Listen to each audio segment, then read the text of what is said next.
Hey, Roy. How are you? Pretty good. How you doing? Congratulations. This is very exciting. It is very exciting. I have a lot to talk to you about. First things first, free agency, contracts expiring, all this stuff. It's been a hot topic, and most guys have been saying it before their last fight. You didn't tell anyone about this, and that's why I think the news was so big on Friday when it came out. No one knew that your contract was up. Why didn't you talk about this beforehand? Because in MMA, anything can happen. Okay. What do you mean? That's just how it is. But your contract, you had one left fight. You had one fight left, right? Yeah, no. I think it's kind of one of those things. It's what's best for my family, and not what's best for anybody else. Yeah, I feel you. So you didn't want to talk about it beforehand, and I was talking. That was a strange fight, the Volkov fight. It never felt, and correct me if you feel otherwise, it never felt like you could really get going. And of course, there was the height and reach advantage. And I'm wondering if in your mind, were you kind of checked out at that point? Did you feel in hindsight that you weren't all there?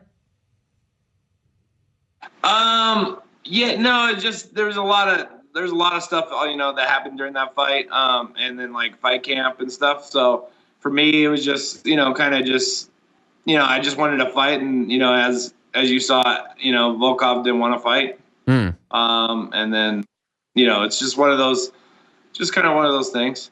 Were you frustrated? No, not frustrated. I think it's more the making sure, because the fans there, they just wanted, I was just putting on a show for the fans, and I don't know how it worked out at home, but in the arena there, everybody knows who actually won the fight, because it's a fight, not if you're going from the sport aspect, it was just tag. Because if I don't mind getting hit by your punches, it's like getting hit by my sister. So who really cares? Right. So you actually feel like you won the fight? If it's a fight, yes. Yeah. If it's definitely a fight, we ran out of time. Okay. When you left the cage that night, was there a part of you that kind of knew that your UFC run was coming to an end?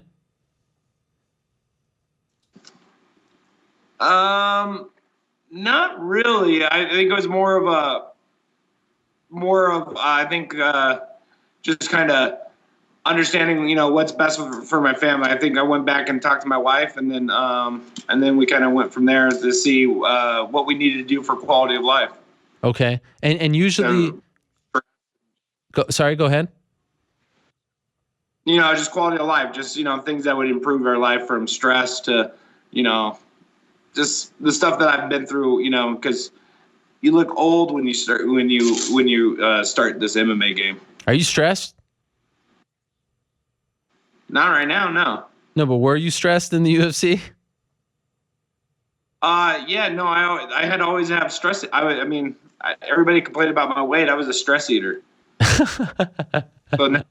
So maybe in Bellator, you'll see a skinny guy. Oh, wow. Wouldn't that be something? You finally fighting at 205, right?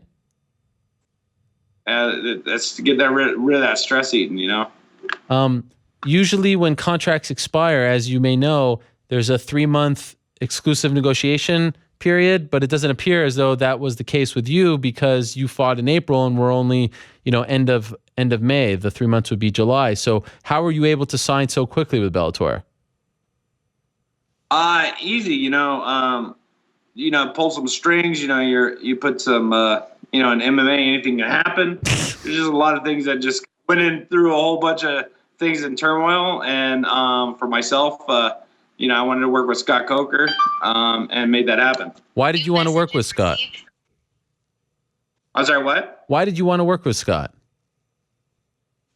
The one thing about working with Scott Coker, I've never heard a bad thing about Scott Coker. And that means a lot, especially in our sport. You should know that. Yeah. So did you actually sit down and talk to Scott before signing? No, I haven't. It's just one of those things, like King Mo. Yeah. I've had other definitely worked with Scott in the past, from Strikeforce, from like Nick and Nate, or actually Nick, to Gilbert.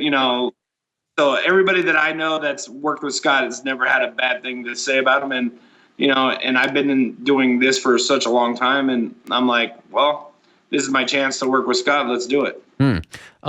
And so did you even consider re-signing with UFC, or did you really just want to go to Bellator?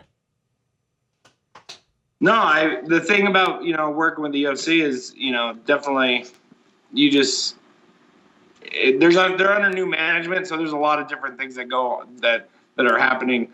I mean, did you go to the UFC summit? I mean, there's a lot of things that happen. So, yeah. So I just do want to be I wanted to be part of something different that would make quality of life much better. Okay. Yeah, I know. I wasn't invited because it was for the athletes only. So I wasn't allowed to be there. Yeah, that's never stopped you before. Well, I like to respect boundaries, Roy. So if they tell me I'm not allowed, I actually did ask if we could. Yes. Why? What are you implying? Oh, wow. I don't go where I'm not allowed. I always wanted that. Well, I mean. Well, I thought it was. Isn't it like wasn't it at a regular hotel? I think it was. Yeah, but you know what? If I'm not wanted somewhere, I'm not going to go there. It's different than a story. I guess.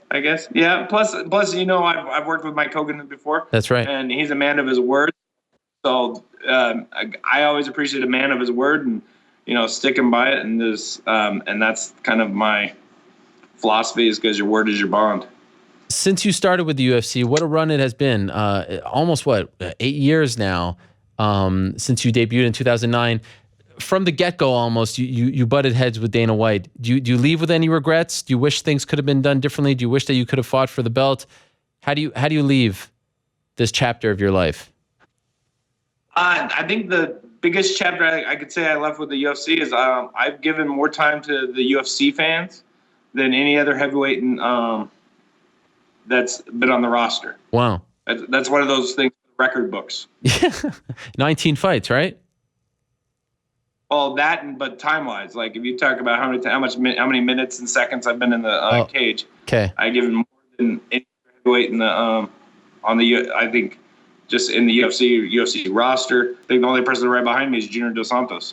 Do you feel like this new chapter, signing with Bellator, has this reinvigorated you? Do you feel like you have a new lease on your career? Do you feel differently? Do you feel like you have, okay, this is a fresh start, you needed something new to get excited again? I think I'm definitely excited. The one thing I'm excited about is being back with Spike and Viacom, because they're the ones that actually launched MMA in the U.S. Yeah. So, going back to basically your roots, I think that's plus they have the crossover appeal. The one thing Fox Sports 1 doesn't really have the crossover appeal, just because that's like just being on ESPN. Okay. So you mean crossover with just like regular guys who aren't sports fans? Yeah, basically just fans that want to watch our sport. That basically what got them into watching MMA. Are you excited about getting your own sponsors again? That's one thing I'm very excited about. That's definitely a plus than being in the UFC versus being an employee and getting wear this uniform. Do you feel like the sponsorship game in MMA is still a thriving one? Is there money to be made out there for you? For me, yes. I don't know about anybody else. Okay. Well, because you're an icon, right? Big country. I think it all depends on who you are and how marketable. Because sponsorship is about marketability. Sure. If you were the guy that we'll just use UFC. If you were the guy making, you're on the Reebok deal and you're making $15,000, and nobody knew who you were, and you were just like, I've been fighting, here for the last 5 years, blah blah blah, and you making $15,000, you're like, oh yes. And then there's people that were names, and you hit $15,000, you're like, you just took my salary away. Like, I made more from sponsorship than I actually did fighting. I did that for the longest time. You did? I did. Wow. Yeah. So, when you're more from sponsors than you are from fighting, then usually there's a problem. Yeah. Well, what's the most you ever made in sponsors for a fight? Do you remember? What have I ever made? What's the most you made? What's the most you made for a fight? A lot. Okay, all right.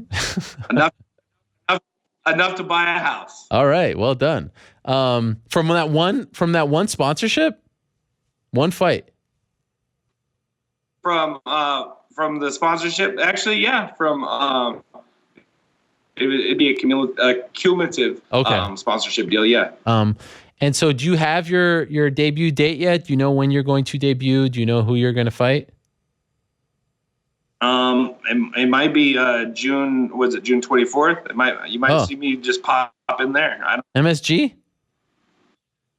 I don't know. Maybe. I've always wanted to fight on in Madison. Is that being discussed? I feel like we're less than a month away. I feel like it's a little late for that now.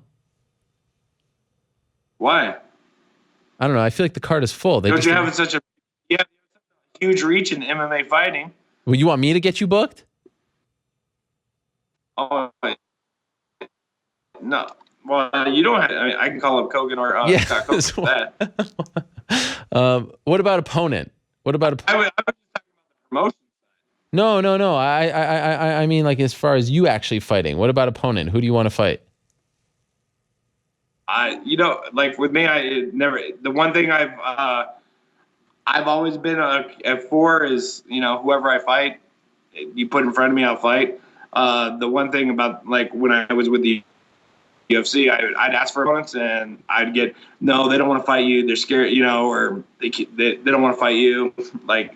So yeah, for me, it was one of that was really a frustrating thing, because I thought we were in the sport of fighting, but there's a lot of people. It's gotten more towards like the boxing, where it's like, let's go 30-0, or let's fight once every 6 months, or actually once every 2 years, or whatever it is, to keep my record going, and then I'll fight the same guy 12 times. Like, if I fight anybody again, I'd beat them up, because it's like one of those things, you kind of know their number after you kind of first time. You're like, you do. You just run out of time. Yeah. And so as far as, like, I think when this was announced, when we reported it first on Friday, overwhelmingly the reaction was positive. But I did see some people, as you usually do, say, "Oh, Roy's over the hill. He's taking too many shots," things like that. What's your response to those people? Actually, I didn't see any of those. Maybe you got different fan bases than I do. Well, it was just a vast amount of people. I'd say overwhelmingly it was positive. People were very excited about this. They thought you were a good fit in Bellator. But you do see that. I mean, some big shots lately, some, the Volkov fight, things like that. So people, I think, aren't sure what to make of your next step. Who's the 10% that doesn't pay that actually watch the fights? Well, man, so what? Okay, fair enough. I only count the people that actually watch. And either way, if they're haters, they're gonna watch. If they watch, that's all I care about. And so they're fans. And they're fans. You felt like it was a very strong response, a very positive response to the news from what you saw. Yeah, no, there was, I haven't had one bad thing, It's great. From the only person that had anything bad to say was you. Oh, stop it. What's with all the hostility, Roy? I thought we were friends. I'm not feeling the love today. Oh, hostility. I'm not the only one that's bringing up bad stuff. Well, I just wanted to know if, like, you started the interview with a phone call saying I've never Skyped in, because I was never asked. This is the first time I've ever been asked. I feel like it's almost assumed on the show, like you could either do phone or Skype, but maybe that's true. I mean, you've been on the show plenty of times. Right. And then the first thing you're like, well, if Roy finally has time, like, no, it's just, you got to ask. If you ask and say, hey, could you Skype in? I'll be like, yeah, sure. Okay. I'm sorry. I was actually trying to put a positive spin, saying, like, this is a brand new Roy, new era. Not only is he coming on, he's coming on via Skype. This signals, it was just a thing to say, really. Gotcha. Okay. I thought it was a brand new era. It is a brand new era, and I think everyone's. But we start with the old stuff. Oh wow, you are something else. What? You stir the pot worse than me. You got to remember everything. What? You stir the pot worse than me. No, I don't stir the pot. I might cook. I don't stir. I wanted to ask you this. I haven't talked to you in a very long time. that thing in Brazil with Big John, and then you came out and read that apology. You didn't really want to do that, right? I mean, I thought that was silly to make you do that. I thought they were trying to embarrass you, the Brazilian commission. I didn't think that was appropriate at all. What did you make of that? The Brazilian commission or the UFC commission or whatever it is, they just wanted a couple bucks. Oh, I think that's all. And then that was their way of doing it, and for me to reduce, whatever, to make things like, for me personally, it was one of those things like we could have just not ever went back there and called it a day and never fought in Brazil. But the one thing about the Brazilian fans, they're either hardcore or hardcore the other way. Like, I had people going, "I love you, Roy," to "You walk out here, I'm going to kill you." So, like, it was definitely a different experience. But you didn't really want to sit there and read that, right? I mean, I've never seen that before. It was like they were treating you like a kid. Well, I guess that's the way I look at it is, the things you just have to do to kind of just move forward. Okay. And I'm all about moving forward. Do you have an issue if Big John refs another one of your fights? Do I have no? Because we've talked about exactly. We have better communication now. Okay, so you won't protest or anything or file some kind of complaint if you see that he's reffing you or something like that, or assigned to your card.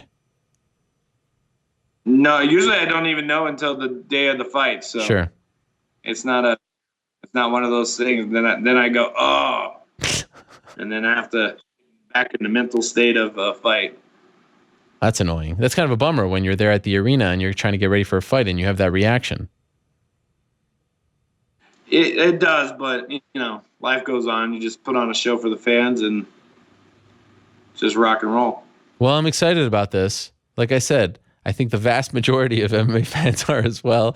This is fun to see you go back on Spike TV. The highest rated fight in the Ultimate Fighter history, you versus Kimbo Slice, still stands.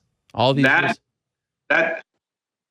Plus, that's the highest rated show ever in Spike history too. How about that? Still got it. Still got it. After all these years. Good to talk to you again. It's good to see your face, Roy. Thank you for doing Skype. I appreciate you sort of, celebrating this moment with your first Skype interview on the show. And I look forward I appreciate Yeah. Just if you want it in the future, all you got to do is ask. I will. And so, and by the way, because you said June 24th promotion, but you don't have a debut yet? No, I do not. My biggest for debut, I mean, I don't even know when the next fight cards are for Bellator. I think, just getting the first step first was to, get a deal done. And then after getting a deal done, then for me, do an interview with you. That was the next step. Okay. We got to start with baby steps, kind of work your way up. Thank you. Well, mazel tov to you and your lovely wife and your son on the new deal, this new chapter. It's a very exciting time for the Nelsons. I'm looking forward to your debut, and thank you for coming on. It's great to talk to you again. I appreciate it. You can call anytime. All right. Thank you, Roy. I appreciate that very much. There he is, the newest member of the Bellator heavyweight roster, the one and only Roy Nelson, stopping by. Great to see. Thought it was a nice signing on their part. Some options for him at heavyweight. Of course, Matt Mitrione, who he once beat not that long ago, is fighting Fedor Emelianenko on June 24th. They've got some names.